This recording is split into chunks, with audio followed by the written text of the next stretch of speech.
नमस्कार मित्रांनो, जय महाराष्ट्र. राज्याच्या राजकारणातून एक मोठी बातमी समोर येत आहे. एकनाथ शिंदे यांच्या विरोधात भारतीय जनता पक्षाचा आणि राष्ट्रवादीचा मोठा प्लॅन. नेमकं शिंदेंचं आता काय होणार, सविस्तर बातमी जाणून घेऊया. त्या अगोदर तुम्ही जर आपल्या चॅनलवर नवीन असाल तर चॅनलला सबस्क्राईब करून बेल आयकॉन नक्की प्रेस करा.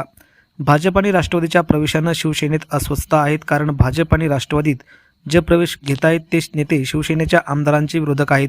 शिवसेना आमदारांच्या विरोधकांना पक्षात घेऊन त्यांना ताकद का दिली जाते असा प्रश्न शिवसैनिकांना पडला आहे. एकनाथ शिंदेंची ही कोंडी करण्याची रणनीती तर नाही ना, असा संशय या निमित्ताने घेतला जातोय. महायुती सरकारमध्ये नक्की काय चाललं हे समजायला मार्ग नाही. गेल्या काही दिवसात भाजप आणि राष्ट्रवादीत सुरू असलेले पक्षप्रवेश पाहता हे पक्षप्रवेश शिवसेनेसाठी अडचणीचं असल्याचं सांगण्यात येत आहे. महायुतीतच शिवसेनेची कोंडी करण्याची योजना नाही ना, अशी देखील चर्चा आता शिवसैनिकांमध्ये सुरू झाली आहेत. धाराशिवच्या भूमपरंडाचे माजी आमदार आणि राष्ट्रवादी शरद पवार पक्षाचे नेते राहुल मोटे यांनी अजितदादांच्या राष्ट्रवादीत प्रवेश केला आहे. वास्तविक पाहता भूमपरंडाचे आमदार हे शिवसेनेचे तानाजी सावंत आहेत. तानाजी सावंतांसमोर आव्हान म्हणून राहुल मोटेंचा प्रवेश झाला की नाही असा देखील संशय केला जात आहे.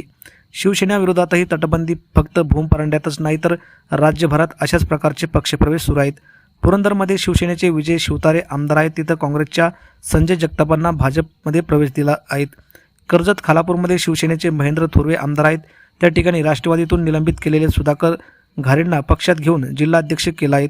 महाडमध्ये शिवसेनेचे भरत गोगोले आमदार आहेत. तिथं ठाकरेंच्या पक्षातील स्नेहल जगतापांना राष्ट्रवादीत घेण्यात आला आहे.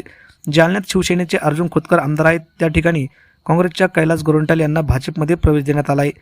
जिथं शिवसेनेची ताकद आहे तिथं शिवसेनेचा आमदार आहे. तिथं मोठा नेता पक्षात घेऊन त्यांना ताकद देण्यामागचं भाजप राष्ट्रवादीला नक्की साधायचे काय असा प्रश्न देखील पडत आहे. राष्ट्रवादी मात्र आम्ही बेरजेचं राजकारण करतोय अशी गोडस संज्ञा मांडताना दिसत आहेत. शिवसेनेच्या नजरेतून या गोष्टी सुटलेल्या नाहीत, पण शिवसेनेसाठी ही गोष्ट म्हणजे बोलता येत नाही आणि सहनही होत नाही असं झालंय. तरी देखील शिवसेनेचे नेते या तटबंदीमुळे अस्वस्थ असल्याचं सांगू लागले आहेत.